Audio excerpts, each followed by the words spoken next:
134 സ്ഥാനമാണ് നമുക്കുള്ളത്. ആളോഹരി വരുമാനത്തിൽ നമ്മൾ 134 സ്ഥാനത്താണ്. അപ്പോൾ 144 സ്ഥാനത്താണ്. അപ്പോൾ യഥാർത്ഥത്തിൽ നമ്മുടെ ഭരണാധികാരികൾ അല്ലെങ്കിൽ അവരെ പിന്തുണയ്ക്കുന്ന പ്രത്യയശാസ്ത്രത്തിന്റെ ഉയർത്തിപ്പിടിക്കുന്നവർ പറയുന്ന മൂന്നാമത്തെ വാദഗതിയാണ് ഇവിടെ പൊളിഞ്ഞു വീഴുന്നത്. അവർ പറയുന്നത് ഇന്ത്യ ലോകത്തിലെ ഏറ്റവും പ്രധാനപ്പെട്ട ഒരു സമ്പദ് വ്യവസ്ഥയായി മാറിക്കൊണ്ടിരിക്കുന്നു എന്നുള്ളതാണ്. യഥാർത്ഥത്തിൽ അത് നമ്മൾ GDP-യുടെ മാത്രം തോത് വെച്ച് നോക്കിക്കഴിഞ്ഞാൽ ഇന്ത്യയിലെ GDP-യുടെ തോത് കൂടുന്നുണ്ട്, വലിയ സമ്പദ് വ്യവസ്ഥയായിട്ട് ഇന്ത്യ മാറുന്നുണ്ട് എന്നുള്ളത് ശരിയാണ്. യഥാർത്ഥത്തിൽ ഈ സമ്പദ് വ്യവസ്ഥ ഇന്ത്യയിലെ മുഴുവൻ പേരുടെയും സമ്പത്തിലുള്ള വരുമാനത്തിലുള്ള വർധനവിനെയാണോ പ്രതിഫലിപ്പിക്കുന്നത് എന്നതാണ് യഥാർത്ഥത്തിൽ പരിശോധിക്കേണ്ട ഒരു വിഷയം. ഞാൻ സൂചിപ്പിച്ചു, നമ്മുടെ ആളോഹരി വരുമാനം ലോകത്തിലെ 144 സ്ഥാനത്താണ്.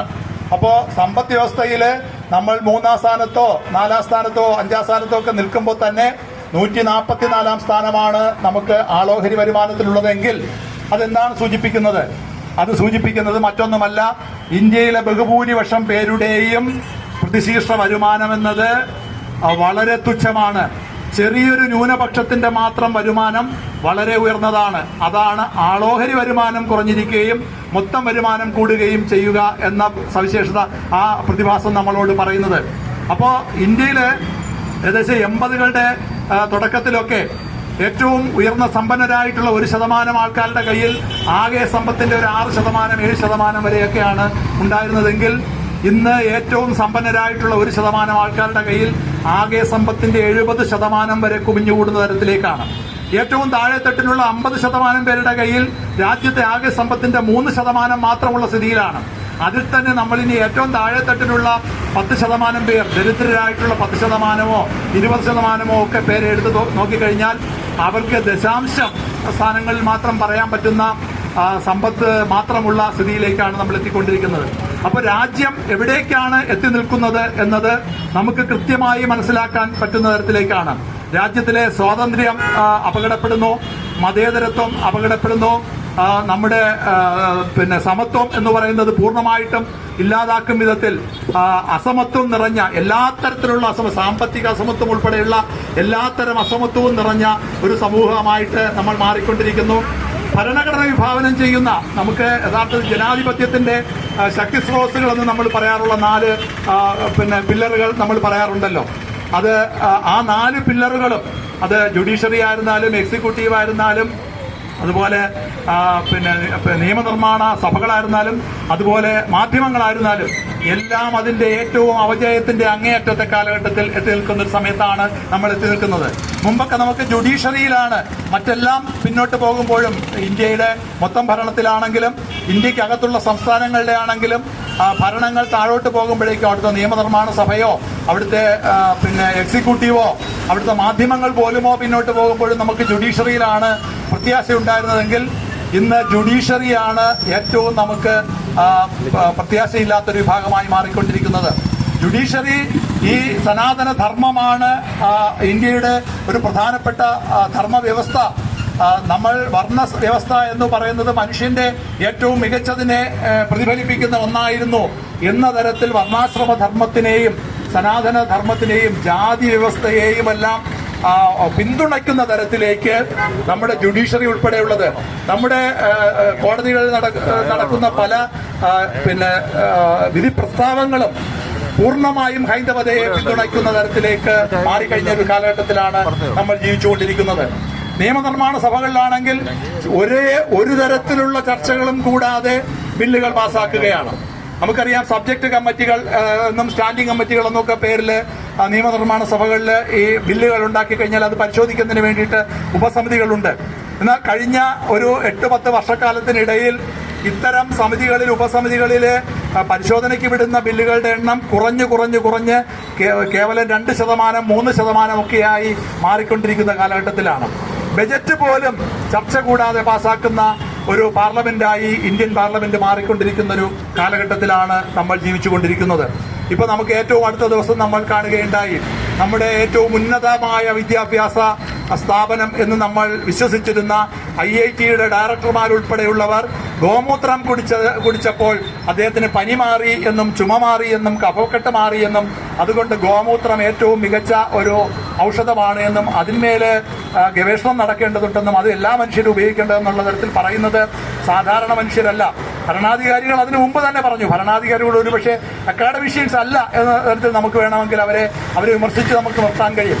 പക്ഷേ ഏറ്റവും ഉന്നതമായ ആദർശങ്ങൾ, ആശയങ്ങൾ താഴെത്തട്ടിലേക്ക് കൊടുക്കേണ്ടുന്ന അക്കാഡമിക് സമൂഹം പോലും പൂർണ്ണമായും വഴിതെറ്റിപ്പോയി കഴിഞ്ഞ ഒരു ഇന്ത്യയിലാണ് നമ്മൾ ഇന്ന് എത്തി നിൽക്കുന്നത്. ഇവിടെ നിന്നുകൊണ്ട് നമ്മൾ ഈ അറിവിന്റെ സാർവത്രികവൽക്കരണത്തിനെ കുറിച്ച് യഥാർത്ഥത്തിൽ നമുക്കറിയാം. എപ്പോഴാണ് അറിവ് കേന്ദ്രീകൃതമായി മാറിയത്? അപ്പോഴാണ് നമ്മുടെ രാജ്യത്ത് ശാസ്ത്രവും സാങ്കേതിക വിദ്യയും പിന്നോട്ട് വന്നു തുടങ്ങിയത്.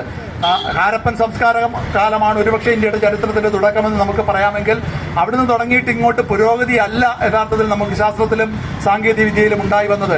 കാരണം അതിനുശേഷം പിന്നീടുള്ള കാലഘട്ടത്തിലാണ് സംസ്കൃതം എന്ന് പറയുന്ന ഒരു ഏക ഭാഷയിൽ അധിഷ്ഠിതമായി എല്ലാ അറിവുകളും ഉണ്ടായി വരികയും ഈ സംസ്കൃതം എന്നത് ചില പ്രത്യേക വിഭാഗങ്ങൾക്ക് മാത്രം പഠിക്കാൻ പറ്റുന്ന ഒരു ഭാഷയായി മാറുകയും ചെയ്തത് പിൽക്കാലത്താണ്.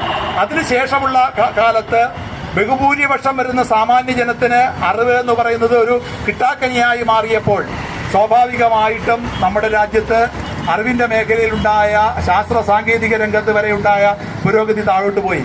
അത് പിന്നീട് സ്വാതന്ത്ര്യാനന്തര കാലഘട്ടത്തിൽ നമ്മൾ കുറെ തിരികെ പിടിച്ചുകൊണ്ട് വന്നു എങ്കിൽ തന്നെയും അത് വീണ്ടും അറിവിന്റെ പൂർണ്ണമായിട്ടുള്ള ജനാധിപത്യവൽക്കരണത്തിൽ നിന്ന് അതിനെ തിരികെ കൊണ്ടുപോകുന്ന തരത്തിലേക്കുള്ള പ്രക്രിയയാണ് ഉന്നത വിദ്യാഭ്യാസ സ്ഥാപനങ്ങൾ ഉൾപ്പെടെ നടന്നുകൊണ്ടിരിക്കുന്നത്. നമ്മുടെ ഗവേഷണ സ്ഥാപനങ്ങൾ, ഇവിടെ ഗവേഷണ സ്ഥാപനങ്ങളുമായി ബന്ധപ്പെട്ട് പ്രവർത്തിക്കുന്നവരുൾപ്പെടെ, നമ്മുടെ ഇവിടെ യൂണിവേഴ്സിറ്റിയായി ബന്ധപ്പെട്ട് പ്രവർത്തിക്കുന്നവരുൾപ്പെടെ ഇവിടെ ഇരിപ്പുണ്ട്. ഇന്നിപ്പോൾ ഗവേഷണങ്ങൾ എന്ന് പറയുന്നത് ഒരുതരം തമാശയായി മാറിക്കഴിഞ്ഞിട്ടുണ്ട് നമ്മുടെ രാജ്യത്തേക്ക്. ഗവേഷണങ്ങൾക്കുള്ള സഹായങ്ങൾ കുത്തനെ വെട്ടിക്കുറയ്ക്കുന്നുണ്ട് എന്നുള്ളത് മാത്രമല്ല, ആ ഗവേഷണങ്ങൾ നടക്കേണ്ടുന്ന വിഷയങ്ങൾ എന്ന് പറയുന്നത്, ഗവേഷണം നടന്നുകൊണ്ടിരിക്കുന്ന വിഷയങ്ങൾ ഒരു തരം തമാശ. ഒരു 8-10 വർഷങ്ങൾക്ക് മുമ്പ് നമ്മൾ പറഞ്ഞിരുന്നാൽ അതൊരു ട്രോളാണ്, ഒരു തമാശയാണ് എന്ന മട്ടിൽ നമ്മൾ കേൾക്കുമായിരുന്ന കാര്യങ്ങളൊക്കെയാണ് ഇന്ന് യഥാർത്ഥത്തിൽ വസ്തുതയായി നമുക്ക് മുന്നിൽ സംഭവിച്ചുകൊണ്ടിരിക്കുന്നത്. യഥാർത്ഥത്തിൽ ഇതാണ് വർത്തമാനകാല ഇന്ത്യ അല്ലെങ്കിൽ ഇന്നത്തെ ഇന്ത്യ എന്ന് പറയുന്നത്. അപ്പോൾ നമ്മുടെ